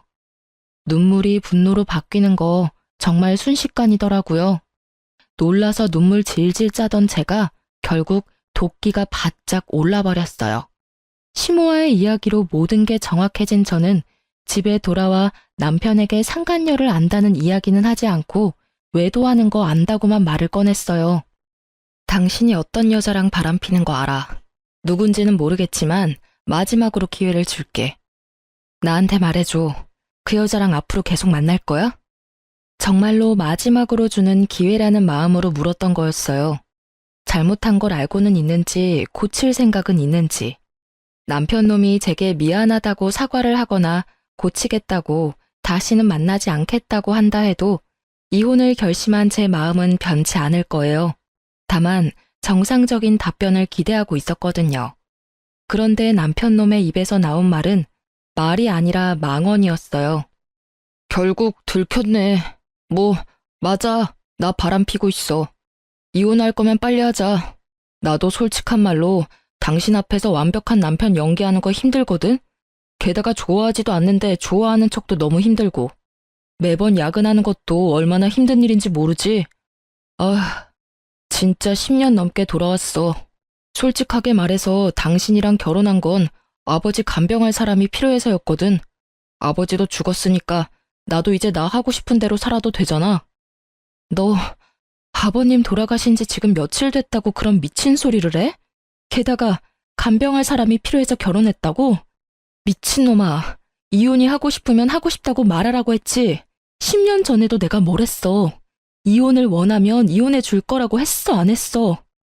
그때랑 지금은 상황이 다르지. 그때는 진짜 이혼하면 안 되는 상황이었거든. 당신이 있어야 엄마 아버지 맡길 수 있었으니까. 근데 지금은 없잖아. 완전 프리. 그러니까 나도 남은 여생은 내가 원하는 여자랑 살고 싶은 거야. 지금이라면 엄마도 그 여자 받아줄걸? 이딴 미친 소리나 찍찍 해대는 인간을 보고 있자니 제 속이 문드러지겠더라고요. 듣고 있는 귀가 더러워질 정도로 비정상적인 개소리에 결국 싸대기를 날리고 집을 뛰쳐나갔어요. 그리고 이악 물고 복수를 계획하기로 마음먹었죠. 두 사람에게 빅엿을 날려주기로 말이에요. 저는 두 사람이 불륜을 저지르던 장소에 집중하기로 했어요. 상간녀에 대해 모른다고 했으니 남편은 별 문제 없이 이 카페를 다시 찾을 게 분명하잖아요. 솔직히 야근한다고 저를 속이고 둘이서 그 카페에서 그런 짓을 저질렀다는 걸 알고 나서는 그 카페가 너무나 더러운 곳이라는 생각이 들었어요. 웃겼어요. 상간녀에게 남편의 외도에 대해 상담하고 있었다니 그걸 위로해주는 척하며 속으로는 저를 비웃고 있었을 거라는 걸 생각하니 너무 열이 받더라고요. 만약 외도의 증거를 찾으려면 이곳밖에 없잖아요. 그렇지만 제가 직접 가서 증거를 찾을 수는 없었죠. 제가 가면 상간녀인 제 친구가 남편을 못 오게 할 테니까요. 그래서 저는 다른 사람을 불렀어요. 상간녀 및 남편놈과 일면식도 없는 친동생의 친구를 불렀죠. 저녁 시간쯤에 카페에 가서 동영상을 좀 찍어줘. SNS에 올리는 것처럼. 가게 안쪽과 메뉴 같은 거 먹고 나서 감상 같은 거 말이야. 근데 영상에 정말 작게 나오더라도 카페 주인이랑 이 남자가 같이 나올 때 꼭 영상을 찍어줘. 이것만 해주면 돈 줄게. 어때? 동생의 친구들은 알바처럼 단순하게 생각하더라고요. 여러 명이 몰려가서는 구석에 자리를 잡고 서로 동영상을 찍어주는 척하며 남편과 친구의 모습을 연속으로 찍었더라고요. 그렇게 영상을 여러 개 보내줬는데 첫 번째 영상에서는 건질 만한 게 없었는데 두 번째 영상에서는 꽤나 쓸만한 장면을 찾게 됐어요. 외도가 뽀록난 남편이 이제는 눈치도 보지 않고 상간녀의 카페를 드나들더라고요. 손을 잡는 장면과 포옹을 하는 장면이 아주 작지만 확실하게 찍혀있는 장면을 찾아냈죠. 저는 상간녀에게 그 영상의 앞부분만 메신저로 보냈어요. 그리고는 이렇게 물었죠. 너희 가게 요새 장사 잘 되는 것 같아. 이 영상 이것보다는 좀 더 길긴 한데 동생 친구들이 찍었대. 가게 홍보할 겸 SNS에 올려도 될까? 정말로 영상 잘 나왔네. 그럼 당연히 올려도 되지. 항상 홍보 고맙다. 올려도 된다는 허락을 받은 저는 그 영상을 총 2군데에 올렸어요. 제 개인 계정의 SNS와 저와 그 친구가 함께 다니고 있는 동호회예요. 그 당시가 저녁 시간이라 남편과 같이 집안에 있었거든요. 제가 SNS에 올리자마자 남편이 불쾌한 모습으로 영상 내리라며 난리를 치더라고요. 딱 보니 뒷부분에 포옹하고 스킨십하는 장면을 본 것 같더라고요. 본인 모습이니 빨리 눈에 들어왔었던 것 같더라고요. 당장 내려. 아니, 당신이 가게 사장도 아닌데 이런 걸 왜 올려? 왜냐니? 설마 내가 당신이 만나는 상간녀가 누구인지 몰랐을 거라고 생각한 거야? 아니, 그리고 너는 이혼 빨리 해달라더니 왜 들키는 걸 싫어해? 어차피 이혼할 거 사람들이 빨리 알면 좋지. 그래야 정리가 빨리 될 거 아니야. 그때 뭐라고 했었지? 상간녀랑 남은 여생을 함께하고 싶다고 했었나? 그만큼 좋아하고 불륜을 당당하게 여길 정도로 좋아했잖아. 그럼 빨리 결착을 보는 게 네 입장에서도 좋은 거 아니야? 잔뜩 빈정거림을 담은 제 말에 남편의 얼굴은 사색이 되더군요. 내가 모를 줄 알았나 봐? 그래, 언제부터 바람 폈어? 나 속이고 제일 친한 친구와 바람난 건? 언제긴 언제부터야. 얼마 안 됐지. 내가 알고 있는 거랑은 많이 다르네. 너 저번에는 10년 넘게 돌아왔다고 하지 않았나? 말이 왜 달라졌을까? 나 결혼 전부터 만나고 있었던 것도 알고 있어. 그러니까 더 이상 거짓말하지 마. 머리 모자란 거 티나잖아. 거짓말을 이렇게 못해서야. 저는 말도 안 되는 거짓말을 하는 남편에게 홈캠 영상을 보여줬어요. 남편의 얼굴이 새카맣게 되더라고요. 제 생각에 남편은 제가 상간녀의 정체를 모른다고 생각해서 상간녀 위자료 소송을 피하려고 했던 것 같아요. 보통은 상간녀 위자료를 불륜남이 내주니까요. 참 그런 잔머리까지 굴리는 걸 보니 역겨운 마음이 들더라고요. 남편 놈에게 따지려는 찰나 제 폰에 알람이 울리더라고요. 예전에 친구와 함께 들었던 동호회에 올린 영상에 달린 댓글이요. 실시간으로 울리는 알림을 보니 제가 생각했던 그대로 맞아 들어갔더라고요. 제가 댓글을 보며 웃고 있자 남편이 굉장히 불안한 얼굴로 묻더라고요. 당신 뭐 보고 웃는 거야? 누가 연락한 거야? 아, 연락? 별거 아냐. 나랑 걔랑 같이 다니던 동호회에도 영상 올렸거든. 근데 정말 재밌는 일이 일어났네. 어떡하지? 당신 상간녀가 당신 말고 4명이나 되는 남자랑 다리를 걸치고 있었다네. 서로 자기 여자친구라고 싸우고 있어서 웃었어. 남편 놈은 믿기지 않는 얼굴로 저를 보더니 제 손에 있던 폰을 빼앗아 확인하더라고요. 남편 놈의 얼굴이 일그러지고 입을 악물더라고요. 제가 얼마 전 느꼈던 그 감정을 남편이 느끼고 있을 거라 생각하니 마음이 솔직히 조금 편해졌어요. 확인이 됐어? 당신이랑 이 4명의 동호회 남자들 중에 도대체 누가 당신 상간녀의 진짜 사랑일까? 상간녀한테 당신이 진짜 사랑이긴 했을까? 그냥 욕망이었을 것 같은데? 남의 떡이 더 커 보여서 건드려 본 것 같은 느낌? 솔직히 아니라고 하기엔 나머지 남자들도 다 괜찮은 사람들이거든. 뭐 어쨌든 간에 이혼을 원한댔지? 당신이 그렇게 원하니까 해줄게. 부디 상간녀가 당신을 뽑아주길 바랄게. 당연히 나겠지. 이런 남자들 만나는 거 한 번도 본 적도 없고 내가 당신이랑 이혼하면 결혼해주겠다고도 했거든? 그래, 잘 됐네. 뭐 그쪽은 이제 더 이상 상관없는 일이고 나는 양육권의 친권은 물론 위자료까지 다 받을 거야. 재산 분할도 마찬가지인데다가 상간녀 위자료 소송도 할 거니까 알아서 해. 그렇게 말하는 도중에 제 개인톡으로 연락이 오더라고요. 영상을 본 저와 상간녀의 친구들이요. 모두들 영상 뒤에 봤냐며 너 괜찮냐는 걱정 문자들이었어요. 저는 친구들에게 하나하나 답해줬어요. 10년을 넘게 사귄 열렬한 사랑의 주인공들이라며 상간녀는 불륜을 좋아하는 것 같으니 다들 남편 단속 잘하라고도 말해줬죠. 결국 친구들은 그 카페에 더 이상 가지 않겠다며 화를 냈고 말이죠. 설마 하는 표정으로 짜증을 있는 대로 내는 남편 놈을 놔두고 저는 상간녀의 카페로 향했어요. 웬일이야 이 시간에? 시침이 떼지 마. 너 우리 남편이랑 바람피지? 네가 어떻게 나 몰래 그런 짓을 할 수가 있어? 아, 그거? 너도 이제 알게 됐네? 근데 딱히 내 잘못은 아니잖아. 사랑이 혼자만의 힘으로 되는 것도 아니고. 네 남편이 나를 사랑하고 내가 네 남편을 사랑했으니까 불륜이 성립되는 거지. 그걸 따지고 싶거든.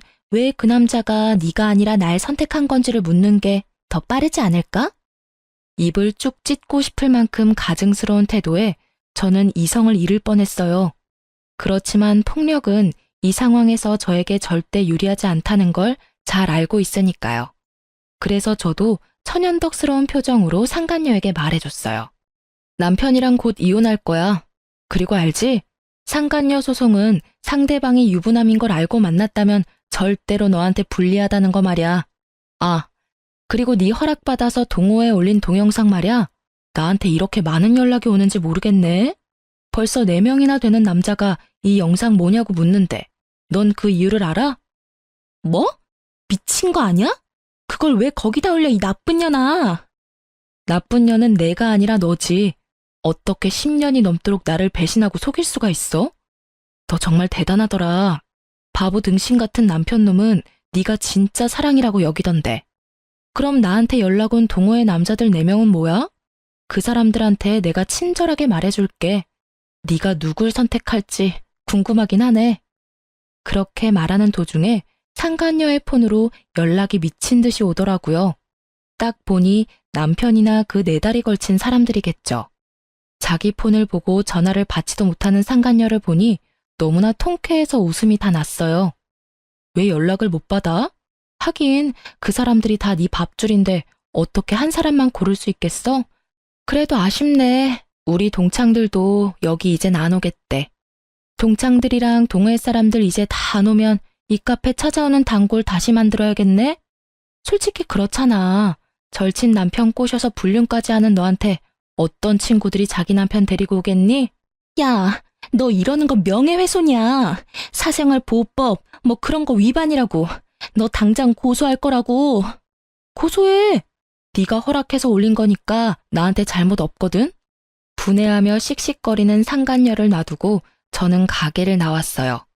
뒤에서 분해서 소리 지르는 상간녀의 모습에 웃음이 슬쩍 나오더라고요. 그날 이후로 저는 남편과 본격적인 이혼 과정에 들어가게 됐어요. 그리고 이혼을 하게 된 것에 미안한 마음으로 시모에게 연락을 했죠.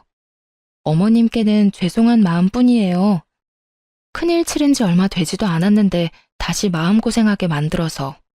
그런데 정말 죄송하지만 10년을 저를 기만하고 그것도 가까운 친구와 불륜을 계속 저지른 남편을 죽을 때까지 도저히 용서하지 못할 것 같아요.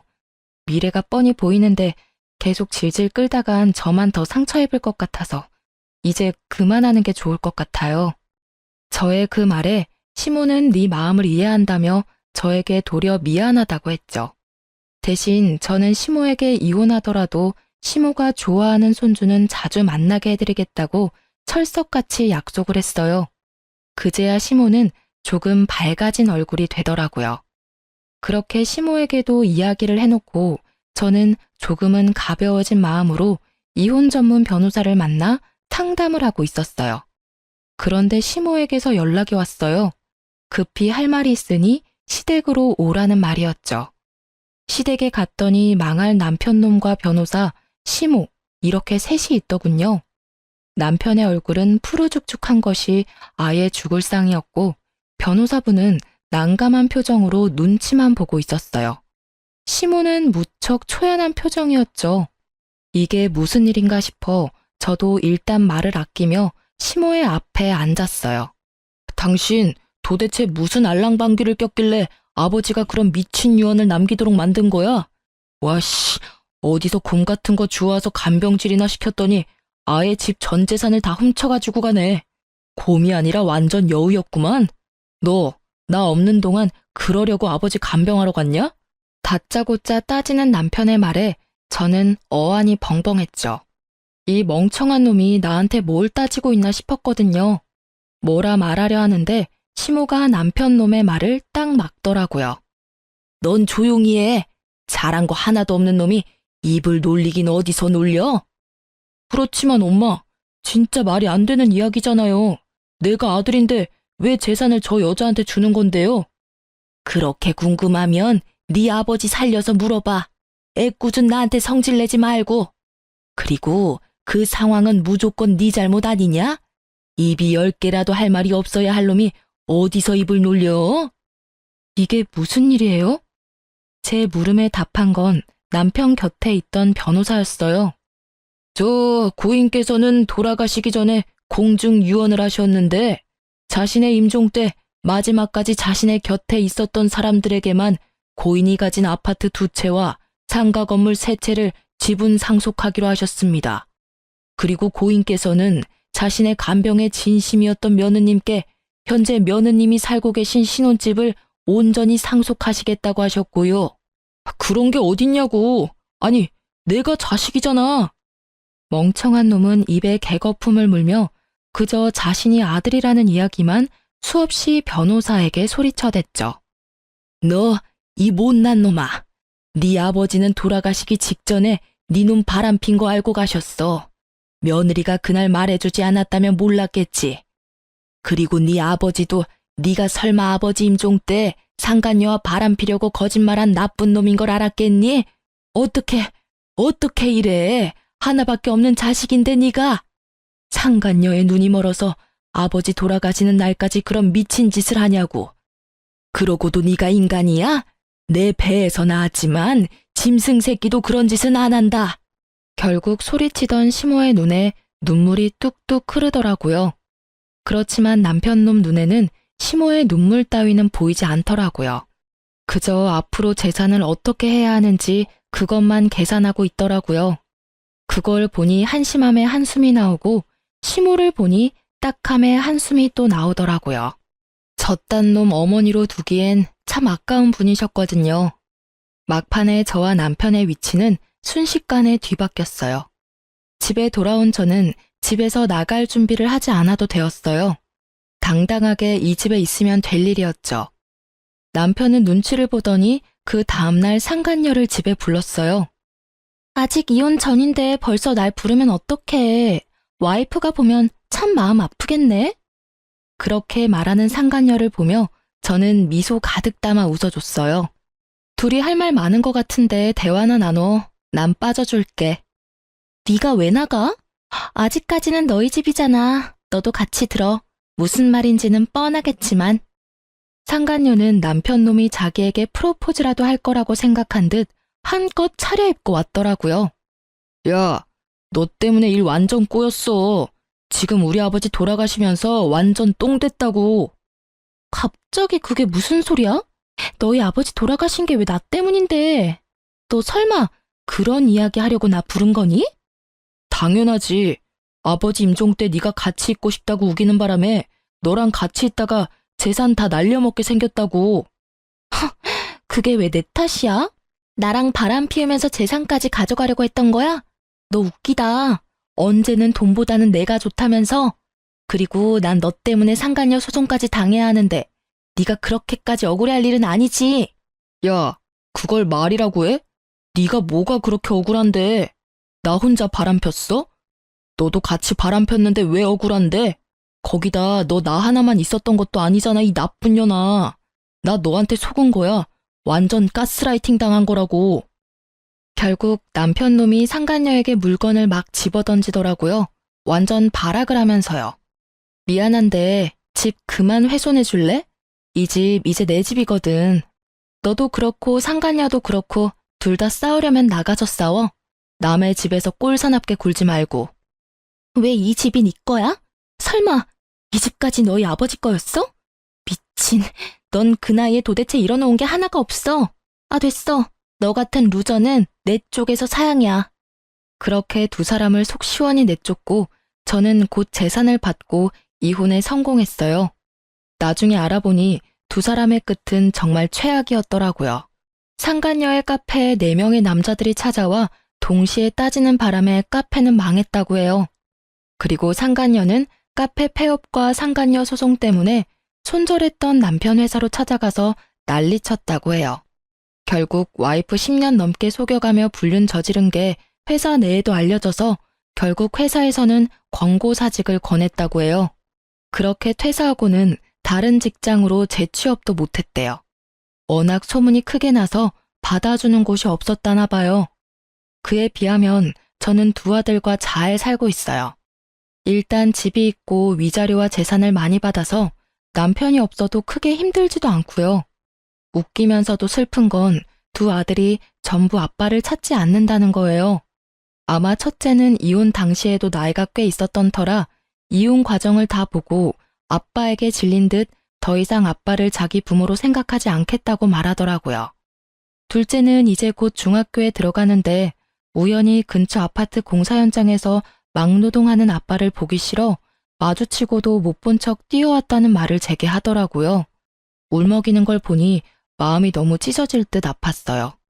어떻게 아빠라는 인간 하나 때문에 애들이 이런 아픈 마음을 안고 살아야 하나 싶은 마음에서요.